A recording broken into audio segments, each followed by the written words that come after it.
امیر سعد الدین copy کے پیچھے چلنے والوں کو میں اجازت نہیں دوں گا کہ وہ میری والدہ کے خیمے تک پہنچیں۔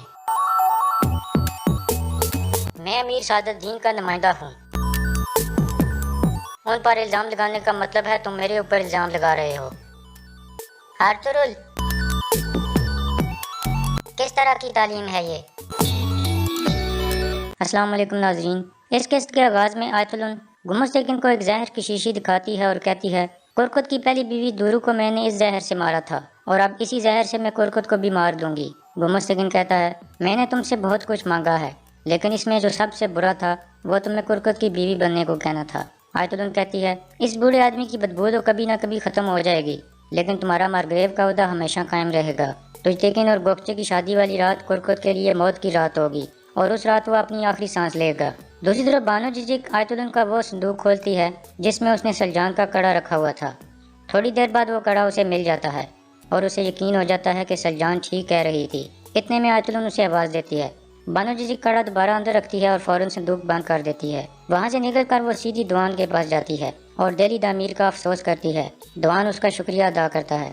پھر بانو کہتی ہے پچھلی بار جو باتیں ہوئی تھیں وہ ماضی کا حصہ ہو گئی ہیں، میں کچھ زیادہ ہی غصہ کر گئی تھی، اب ہمیں وہ باتیں بھول جانی چاہیے۔ دوان پھر شکریہ ادا کرتا ہے اور وہاں سے چلا جاتا ہے۔ اس کے بعد بانو ججک سلجان کے خیمے میں جاتی ہے اور کہتی ہے مجھے بتاؤ تمہیں آیت الن پر شک کیوں ہے؟ سلجان کہتی ہے میں نہیں بتا سکتی، لیکن تمہیں یہ پتا ہونا چاہیے کہ اس عورت نے پہلے کرکت بے کے خیمے میں زہر پھیلایا ہے اور اب ہائمہ خاتون کے خیمے میں پھیلانا چاہتی ہے۔ بانو ججک اس کی گردن پر خنجر رکھ دیتی ہے اور کہتی ہے میں تمہارے لیے کرکت بے کے خیمے میں داخل ہوئی تھی اور چوروں کی طرح تلاشی لی اور پکڑی جانے والی تھی۔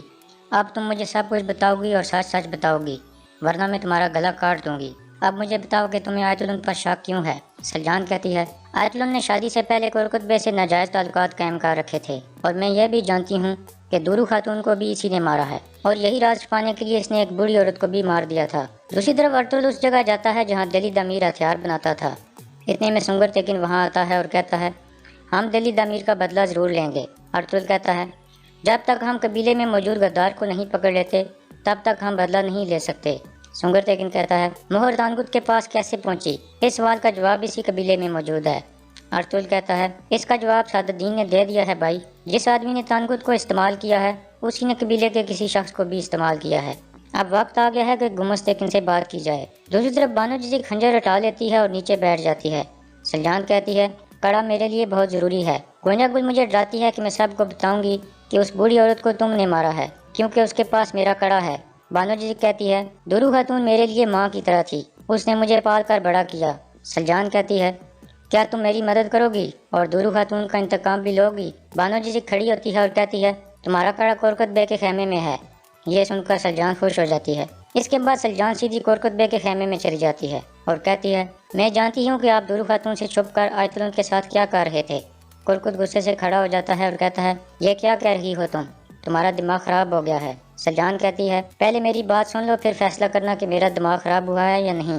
آپ بیٹھ جاؤ کیونکہ آپ کا بوڑھا دل یہ سن کر برداشت نہیں کر سکے گا۔ کرکت بیٹھ جاتا ہے۔ پھر سلجان اسے بوڑھی عورت والا پورا واقعہ سناتی ہے اور کہتی ہے کہ آیت الن نے اس عورت کو مروا دیا تھا اور میرا کڑا آپ کے خیمے میں چھپایا ہوا ہے کیونکہ وہ بوڑھی عورت مجھے بتانے والی تھی کہ دورو خاتون کو آیت الن نے مارا ہے۔ یہ سن کر کرکت غصے سے کھڑا ہو جاتا ہے اور اپنا خنجر نکال لیتا ہے اور کہتا ہے تم گونجا گل سے جلن کی وجہ سے اپنا دماغ کھو چکی ہو۔ پھر سلجان ایک صندوق کی طرف اشارہ کر کے کہتی ہے میرا کڑا اس کے اندر ہے۔ کرکت کہتا ہے اگر تم نے مزید ایک لفظ بھی کہا تو میں تمہیں مار دوں گا۔ سلجان کہتی ہے اگر آپ نے یہ مسئلہ حل نہیں کیا تو اب دورو خاتون کے دوسرے قاتل ہوں گے۔ یہ کہہ کر وہ وہاں سے چلی جاتی ہے۔ اس کے جانے کے فوراً بعد کرکت وہ صندوق کھولتا ہے اور اس میں موجود سلجان کا کڑا دیکھ لیتا ہے۔ دوسری طرف ٹریننگ ایریا میں گمستیکن ایک سپاہی کے ساتھ تلوار بازی کی پریکٹس کر رہا تھا۔ اس دوران وہ اسے گرا دیتا ہے۔ اتنے میں ارطغرل اور سنگر تیکن وہاں پہنچتے ہیں۔ گمستیکن سپاہیوں سے کہتا ہے مجھے لگتا ہے کہ آپ کو گندوگدوں کی مزید ٹریننگ کی ضرورت ہے۔ پھر وہ ارطغرل سے پوچھتا ہے کیا میں صحیح کہہ رہا ہوں ارطغرل بے؟ ارطغرل کہتا ہے میں کافی عرصے سے آپ جیسے ماہر سپاہی کے ساتھ ٹریننگ کرنا چاہتا تھا، کیا مجھے اجازت ہے؟ گمستیکن کہتا ہے اجازت ہے۔ اس کے بعد دونوں کے درمیان ٹریننگ شروع ہوتی ہے۔ ارطغرل اس پر حاوی ہو جاتا ہے۔ ارطغرل کو اس پر غصہ بھی تھا کیونکہ اسے گمستیکن پر شک ہو گیا تھا کہ یہی غدار ہے۔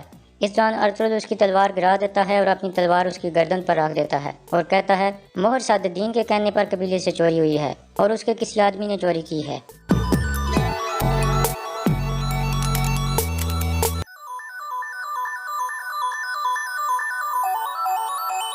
امیر سعادت الدین کوپک کے پیچھے چلنے والوں کو میں اجازت نہیں دوں گا کہ وہ میری والدہ کے خیمے تک پہنچیں۔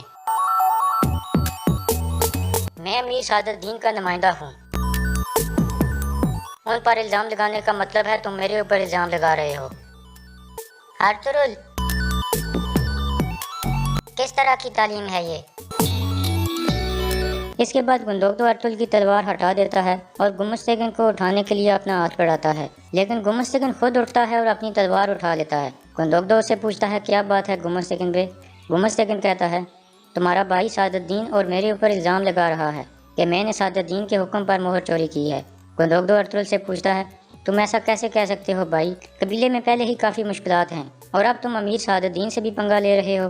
ارطغرل کہتا ہے میں نے صرف یہ کہا ہے کہ سعادت الدین کے کسی آدمی نے مہر چوری کی ہے، اس کا ایک ملازم ہمارے قبیلے میں رہ رہا ہے۔ گمستگن کہتا ہے تو پھر یا تو میرا ہاتھ کٹے گا یا تمہاری زبان کٹے گی تاکہ ہمارے درمیان یہ فتنہ ختم ہو سکے۔ یہ کہہ کر وہ غصے سے چلا جاتا ہے۔ دوسری طرف سلجان واپس اپنے خیمے میں آتی ہے اور بانو ججک کو بتاتی ہے کہ میں نے کرکت بے کو سب کچھ بتا دیا ہے، تم پریشان مت ہو۔ بانو ججک کہتی ہے اب آپ جو مجھے کہیں گی وہ میں کروں گی۔ پھر بانو ججک سلجان کے خیمے سے نکلتی ہے تو آیتولن بھی چھپ کر اسے دیکھ لیتی ہے اور سمجھ جاتی ہے کہ اس نے سلجان سے ملاقات کی ہے۔ دوسری طرف ارطغرل اور اس کے دونوں بھائی واپس ہائمہ خاتون کے خیمے میں آتے ہیں۔ گندوگدو ارطغرل کو غصے میں کہتا ہے یہ تم کیا کر رہے ہو ارطغرل؟ گمستگن کو اس طرح کی بات تم کیسے کہہ سکتے ہو؟ شور سن کر ہائمہ خاتون اور حلیمہ بھی باہر آ جاتی ہیں۔ پھر گندوگدو کہتا ہے ارطغرل نے اپنی زبان تیز کر لی ہے تاکہ وقت آنے پر گمستگن کا سر کاٹ سکے۔ یہ سن کر ہائمہ خاتون بھی ارطغرل سے پوچھتی ہیں یہ کیا ہو رہا ہے ارطغرل؟ ارطغرل کہتا ہے میں جانتا ہوں مہر کیوں چوری ہوئی تھی والدہ، اور گمستگن نے چوری کی تھی۔ ہائمہ خاتون کہتی ہیں جس رات مہر چوری ہوئی تھی صرف آپ دونوں کو مہر کے بارے میں پتا تھا، پھر گمستگن کو کیسے پتا چل سکتا ہے کہ کوئی مہر ہے؟ سنگرتگن کہتا ہے امیر سعادت الدین کو بھی مہر کے بارے میں پتا تھا والدہ۔ گندوگدو اور زیادہ غصے میں آ جاتا ہے اور سنگرتگن سے کہتا ہے تم بھی ارطغرل کا ساتھ دے رہے ہو۔ آپ لوگوں کے کہنے کا مطلب ہے کہ گمستگن نے مہر سعادت الدین کو دی اور سعادت الدین نے وہ مہر تنقد کو دے دی۔ ارطغرل کہتا ہے ہاں ایسے ہی ہے۔ گندوگدو کہتا ہے تمہارے پاس کوئی ثبوت ہے؟ ارطغرل کہتا ہے میرے پاس کوئی ثبوت نہیں ہے بھائی، لیکن جلد میں وہ بھی حاصل کر لوں گا۔ دوسری طرف کرکت بے غصے میں ادھر ادھر ٹہل رہا تھا، اتنے میں آیتولن وہاں پہنچتی ہے اور کہتی ہے میں نے سلجان کو یہاں سے نکلتے دیکھا، کیا چاہتی ہے وہ آپ سے؟ کرکت کہتا ہے اس نے مجھے بتایا ہے کہ دورو خاتون کے مرنے سے پہلے ہمارے درمیان جو تعلق تھا وہ اس بارے میں جانتی ہے۔ آیتولن کہتی ہے یہ عورت گونجا گل کی شادی میں رکاوٹ ڈالنا چاہتی ہے، اس لیے وہ کوئی بھی جھوٹ بول سکتی ہے، کیا اس نے کچھ اور بھی بتایا ہے آپ کو؟ کرکت بے کہتا ہے نہیں۔ اتنے میں توتیگن اندر داخل ہوتا ہے اور کہتا ہے آج ٹریننگ ایریا میں ارطغرل نے گمستگن کے گلے پر تلوار رکھ دی تھی، پھر گندوگدو نے آ کر وہ تلوار ہٹائی۔ آیتولن غصے میں آ جاتی ہے اور کرکت سے کہتی ہے دیکھا آپ نے یہ کیا ہو رہا ہے؟ اس سب کے پیچھے ارطغرل ہوگا، اپنے دشمنوں کو پہچانو اور کچھ کرو اس سے پہلے کہ بہت دیر ہو جائے۔ دوسری طرف گمستگن بھی شدید غصے میں تھا اور گونجا گل سے کہتا ہے ارطغرل کو اس کی قیمت چکانی پڑے گی اور جو بھی میرے راستے میں آیا اسے میں توڑ ڈالوں گا۔ اتنے میں آیتولن وہاں پہنچتی ہے اور پوچھتی ہے آپ ٹھیک ہو بھائی؟ گمستگن کہتا ہے میں بالکل ٹھیک نہیں ہوں، ارطغرل میری سوچ سے بھی زیادہ جانتا ہے۔ آیتولن کہتی ہے میرے پاس بھی آپ کو کچھ بتانے کے لیے ہے بھائی، سلجان کرکت کے پاس آئی تھی اور اس نے میرے بارے میں کچھ باتیں کرکت کو بتائی ہیں، اور پھر بعد میں بانو ججک بھی سلجان کے خیمے سے نکل رہی تھی، اس کا مطلب ہے کہ وہ بانو ججک کو استعمال کرنا چاہتی ہے۔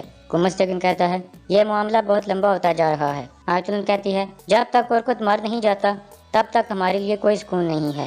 گمستگن کہتا ہے توتیگن اور گوکچے کی شادی ہونے دو، پھر کرکت کو ختم کر دینا۔ دوسری طرف سلجان حلیمہ سلطان کو بتاتی ہے کہ میں نے کرکت کو ساری باتیں بتا دی ہیں لیکن اس نے مجھے نکال دیا، لیکن میں نے شک کا بیج اس کے اندر بو دیا ہے، اب دیکھنا ہے کہ وہ آیتولن سے کب اس کا حساب لے گا۔ دوسری طرف گمستگن گونجا گل سے کہتا ہے تم گندوگدو کی لگام کھینچ کے رکھو، وہ تمہارے بارے میں پریشان ہے اور تمہیں کھونا نہیں چاہتا۔ میں بھی گندوگدو کو ارطغرل کے خلاف بھڑکانے کی پوری کوشش کروں گا اور اگر ہو سکا تو ہائمہ خاتون کو بھی اس کے خلاف کروں گا۔ پھر وہ آیتولن سے کہتا ہے تم بانو ججک کا منہ کھلوانے کی کوشش کرو اور پتہ لگاؤ کہ اس کے پاس کون سا راز ہے۔ اور یہاں اس قسط کا اختتام ہو جاتا ہے۔